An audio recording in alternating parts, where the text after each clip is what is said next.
Hello, everyone, and welcome to the August 2024 forecast with myself, Gary O'Toole. You can find me at timelineastrology.com.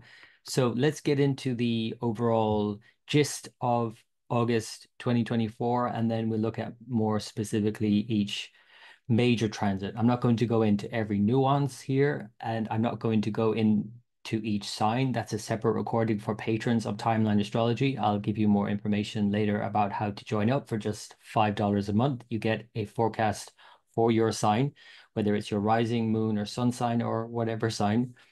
Here it's just about the general gist of August, and I do see it as being quite a confrontational month, essentially because of the faster moving planets moving into opposition to the slower moving planets. And, it's happened last year, the last few years, when you have slower moving planets on one side of the zodiac in Sidereal, Capricorn, and Aquarius and Pisces.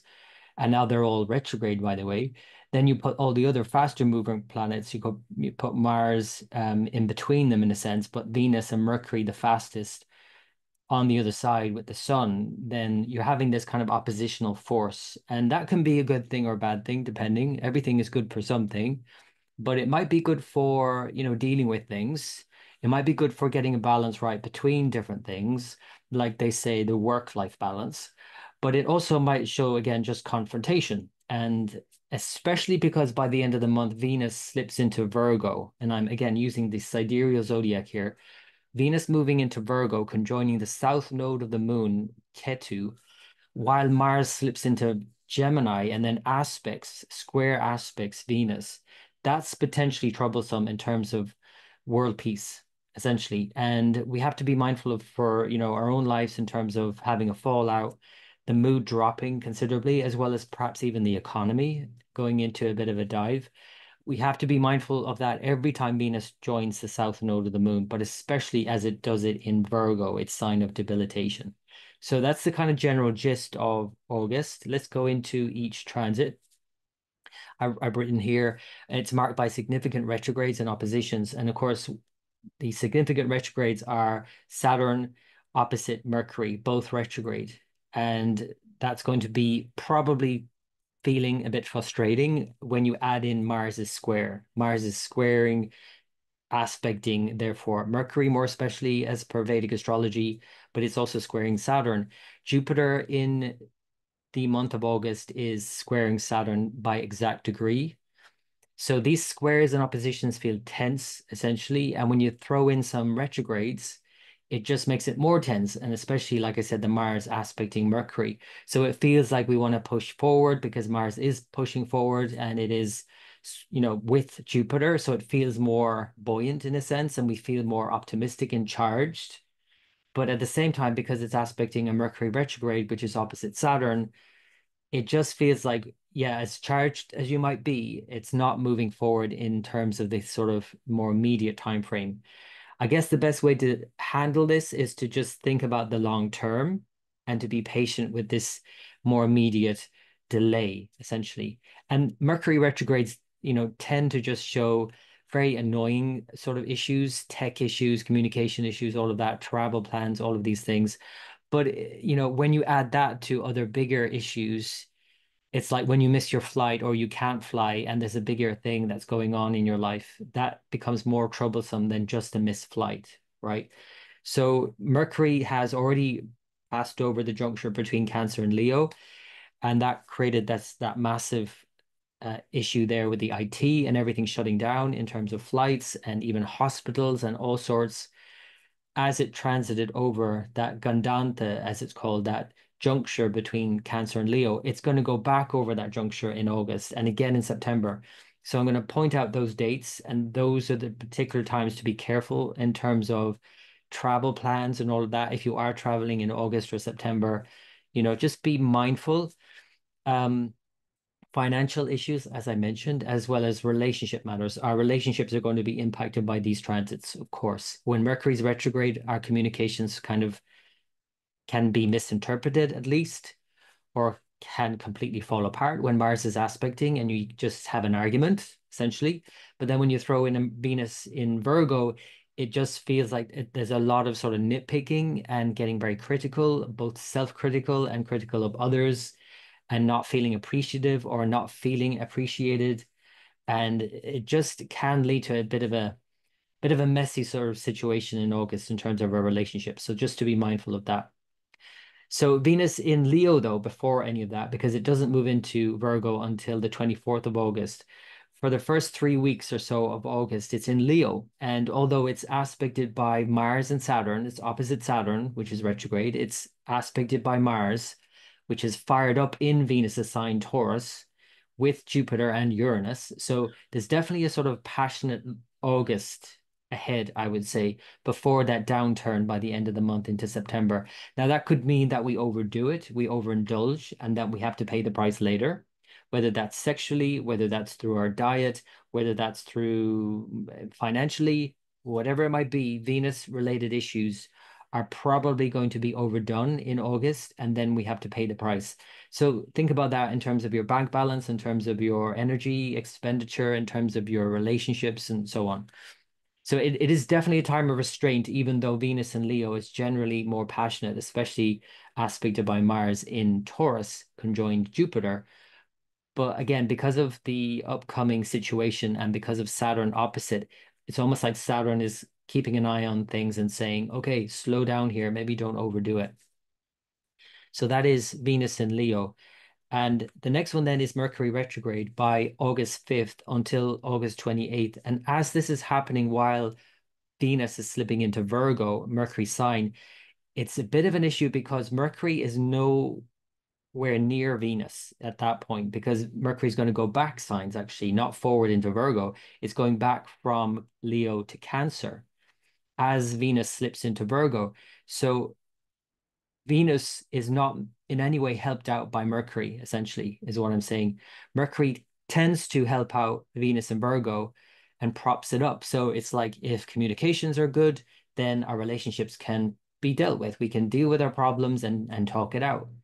But what happens when Mercury's retrograde as Venus slips into Virgo, our relationships are likely to take a dive if we're not mindful of what we're doing and especially of what we're saying, because communications are likely to be strained essentially. So when you add in a Mars aspect to Mercury retrograde, and then again, it's complicated return to Cancer over that juncture, that just makes it a lot more complex. So be mindful of travel, be mindful of business related issues, of starting new projects, be mindful of communications in general with other people throughout the month of August, I would say, but especially around this August 21st, 22nd period as it returns to Cancer, and then as it moves out of Cancer by the 3rd, 4th of September. So that's Mercury retrograde.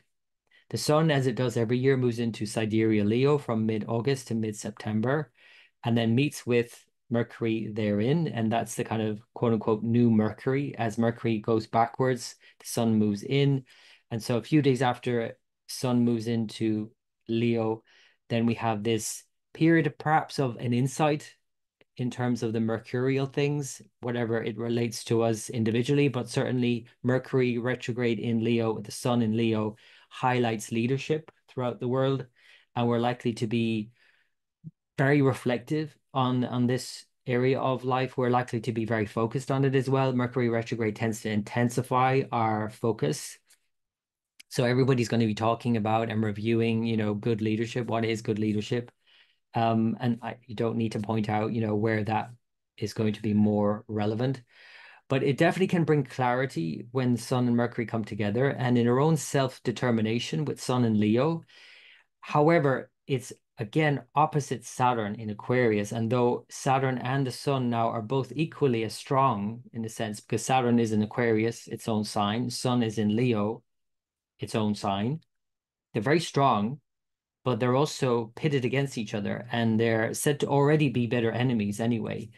But now they're opposite each other, so they behave more like their enemies. So this is going to be likely expressed through some major upheavals in terms of leadership, governance, protest, a kickback, I would say, in a big way against leaders who don't seem to have everyone's interest at heart.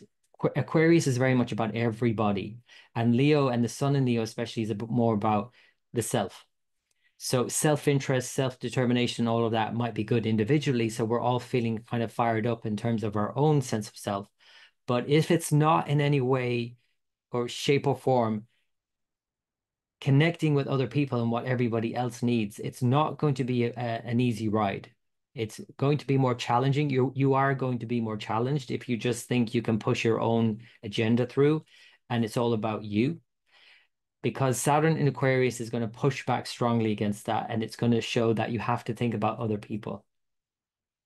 So in this way, I've written here, confidence is built during this period, but is hard won through humility and perseverance. And that's the Saturn end of the spectrum. So we need both essentially in August because of this opposition. So then by the 24th of August, Venus slips into Virgo and then conjoins Ketu. The exact conjunction is the 4th of September. So we're leading to that situation there, but it's probably going to be felt really from the end of August and throughout September, at least until the 18th of September, when Venus then moves out of Virgo. So this could lead to a drop in the mood for sure. Venus in Virgo just leads to sort of a lot of analysis in one way, and it's good for dealing with problems in many ways, but it can lead to too much nitpicking, too much fault finding and list making. And Venus isn't suited to that. And it's no coincidence that it's at this time of year that there are more divorces than at any other time of the year. I've read also that the springtime is another time where there is a spike in divorces. And it's interesting because Venus is often in Pisces, the opposite sign. And it just goes to show how when you have a planet either exalted or debilitated, very powerful or very weak, it is a challenge for relationships in a way, because Venus very weak is like, okay, I'm just seeing the problems here. Venus very strong, exalted, I want more here. It's like exalted means idealistic also. Debilitated means perhaps it's just not what not what I need even. It's being kind Venus in Virgo is kind of like friends in all the wrong places. I always think of it as. So it could be this sense of, okay, it's just not meeting the standard that I myself have in relationships. And maybe I don't have such a high standard at this time, or I'm not expecting much, or I want more and it's not delivering. And the mood can certainly drop with Venus and Virgo, but and more especially as it conjoins Ketu, it makes it even more critical. It's like hypercritical. And it's like a laser beam focus on what is wrong in this situation, whether it's a relationship, whether it's financially, or whatever it might be about, whatever Venus rules for you specifically, we are likely to see an issue here. Now, in the world again at large, it's about diplomacy, it's about peace. This is not a good sign in the more immediate to short term period. So we might see a lot of strain in governments around the world and in how everything is dealt with at this time. Then a couple of days later, Mars moves into Gemini. This is complicated because as soon as Mars moves into Gemini, it aspects Venus. Now, Venus is getting hammered in a sense in debilitation in Virgo, aspected by Mars. So we're likely to be very vocal now about how unhappy we are, or how something is a problem, or someone is a problem, or there's some issue. And again, the best expression of this would be to tackle issues and to deal with them, not just to beat someone over the head with what your opinions are, I would say, because that's just going to lead to further strain in communications and in your relationships. So I would say this is a highly complicated phase with Mars now moving into Gemini. Again, more especially up to the 18th of September with Virgo, that Venus Virgo transit. And then on top of everything else, the Mercury retrograde. So now Mercury is ruling both Mars in Gemini and Venus in Virgo. And Mercury is retrograde until the 28th, but then it still has to go through this juncture between Cancer and Leo. And that doesn't happen until the 4th of September as Venus conjoins Ketu in Virgo by exact degree. We're reaching a critical stage here by the beginning of September. And in a way, August is setting up the stage for that. So if you're listening to this and you're mindful of the fact that I could really have a falling out here and I don't want to burn my bridges, you might consider what you're saying or what you're doing. Now, you might also have to consider that you do have to say something, that you can't let it go, that it has to be said, it has to be dealt with. You have to deal with the problems and improve some situation. That's the other side of it. that this could be a great time to make improvements in your relationships, in your communications, in your dealing with people in general. So then let's look at the moon phases, the major phases of the new moon and the full moon. The new moon is in sidereal Cancer in Ashlesha. This is the lunar mansion at the end of sidereal Cancer, and it's a reset point as any new moon is. It's opposite Pluto in Capricorn, so it highlights this need for self-care and protection and introspection, as the new moons always tend to, but especially a new moon in Cancer. There's this real need for a lot of introspection and reflection and, considering our own feelings and, care for our own, our nearest and dearest, as opposed to the Pluto things that are going on out there, it seems, out in the world, all of the uncertainty in the world right now. It's an important time, I think, this month, and from this new moon, especially from August 4th, as Mercury begins to station to go retrograde, to really start to consider, our own, our nearest and dearest, and what we consider to be a safe environment. And also, even in our minds, it's not just about physically safe, but also mentally safe. Like, what are we subjecting our minds to? I think this is an important message here for this new moon in Ashlesha. Ashlesha, even the sound of the word is like a serpent. It's ruled by the divine serpents. And I think, they're called the Sarpas. So Ashlesha, it's Sarpas, serpents. Like, you can get this kind of S syllabus sound from it. It's very tricky. It's very slippery. It's very clingy. It's literally, that's what one of the words that's translated as is clinging or embracing. And its symbol is the coiled serpent. And it relates a lot to the helix, the double helix structure of the DNA, but it also relates to the Kundalini, the energy that is coiled or said to be coiled at the base of the spine. So it has a lot of energetics involved in it and a lot of healing potential, but a lot of tricky sort of codependency kind of issues going on here, and attachment and clinginess. And it's as much about our own sense of our own mental attachments as anything else, as opposed to our relationships. So it's an important time with a new moon to kind of take a step back in a way and to kind of reset this whole mental, landscape at this stage, especially with its opposition to Pluto and Capricorn, I would say. Think about what are you fixated on at this time, and maybe whether you could do with letting that go and unraveling that. So that's the new moon. And then, like I said, the day after, Mercury goes retrograde and the moon then joins Mercury retrograde.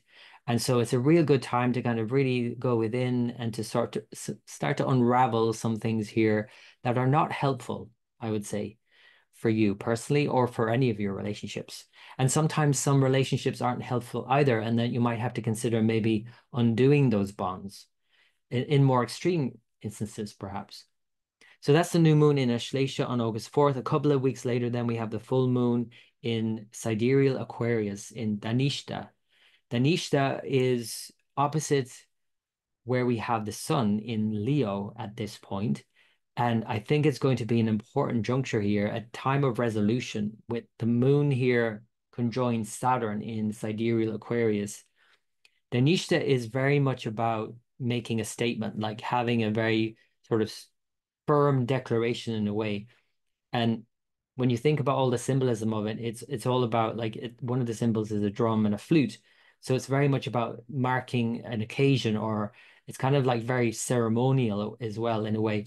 And when you have Saturn in Aquarius as well, with this full moon reaching Saturn and Saturn's retrograde, there's a need to sort of draw back here in terms of Saturn themes and the bigger themes in your life and the bigger plans in your life, and maybe what's not working out thus far, or maybe something that didn't work out and that needs to be ended and accepted and moved on from. This full moon sets this sort of resolution potential up, and a need to acknowledge this so that we can let go of it and move on, or at very least that we go back and redo what we're planning long term.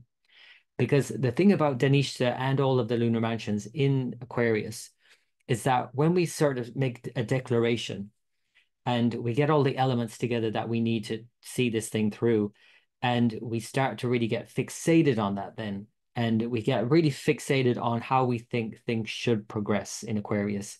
And Saturn's retrograde now with this full moon is asking us to consider another way.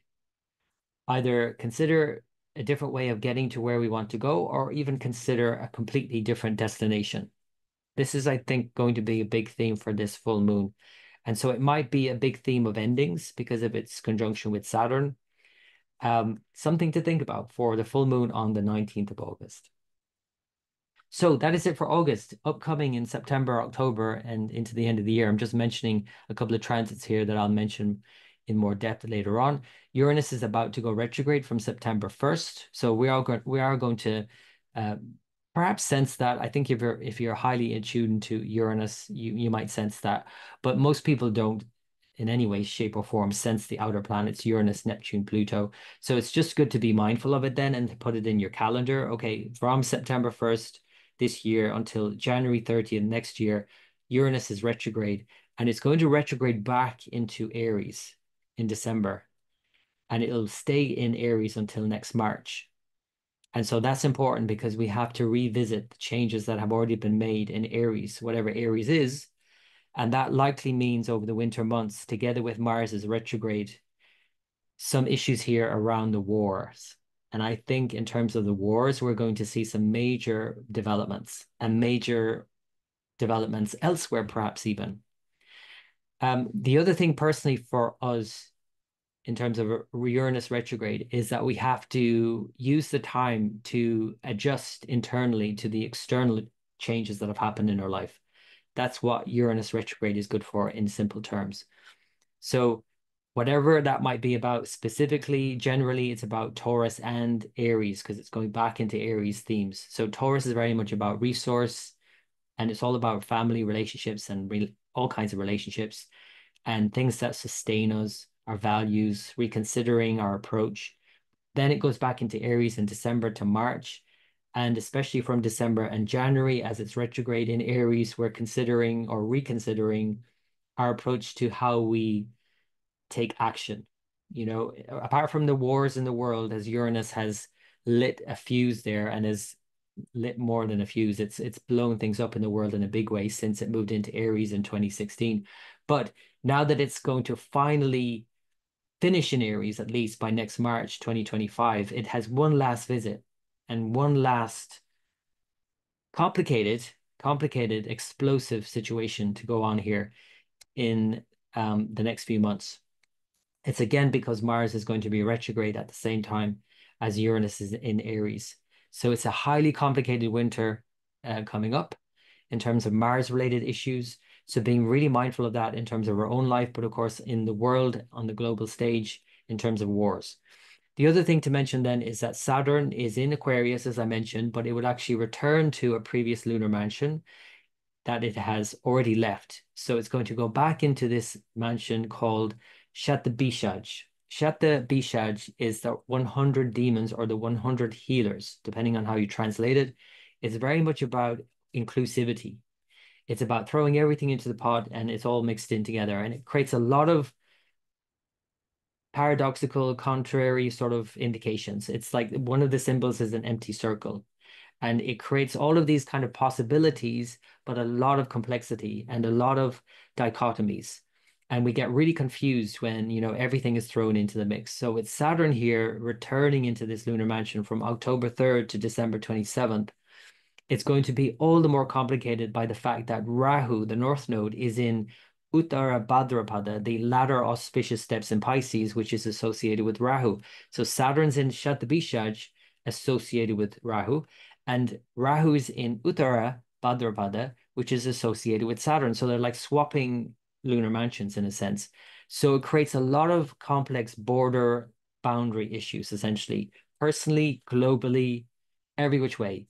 I think we're going to see some complex things in terms of climate change, for example, with the weather, the way the weather goes these days, and how that might create further complexity there. But also besides that, when we add this to the wars, there are going to be some redrafting and refirming as well, a need to refirm borders.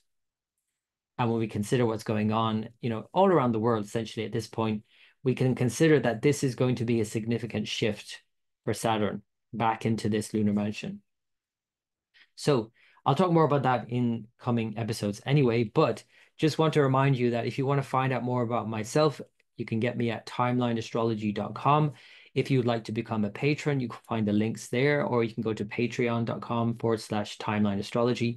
And I have the Scorpio Audio Club, which is a secret audio podcast and a secret Scorpio video club as well, where I share the secrets of Indian astrology. So you can just join up for $5 a month. You'll also get the written reports each month, and there's a monthly discussion where we come together and we talk about all the transits, and we have a Q&A, and I post weekday reports as well for patrons and so much more. You can go to timelineastrology.com and you can find the links. So that is it for now, folks. That is the month of August. I do think it's an important time to consider what we're doing now, and more so the aftermath or the after effects of that by September, and the potential fallout that that could lead to. So if you then consider, if you're doing something that is, maybe risky behavior, or you're overdoing it, whether energetically, financially, or even sexually, there might be a downturn, a dip coming in September that you have to feel more of a sense of a dip if you've overdone it. It's kind of like a peak dopamine high and then a dopamine low by September. So if you factor that into the month of August, even though the month of August is kind of like one final blowout in a way for the summer, then you won't overdo it necessarily, or you'll at least have that in the back of your mind. And so you'll think, okay, I know I need to pay for this later. So, okay, maybe I won't overindulge here. So I don't want to be a wet blanket here. I don't want to be a party pooper, but it's worth noting that when we manage our energy more, then we don't have to have that big dip, or as big a dip later on. So I hope that's been of help. As always, I wish you the very best, everyone. Thank you for tuning in. Thank you so much for listening to this all the way through to the end. And until next time.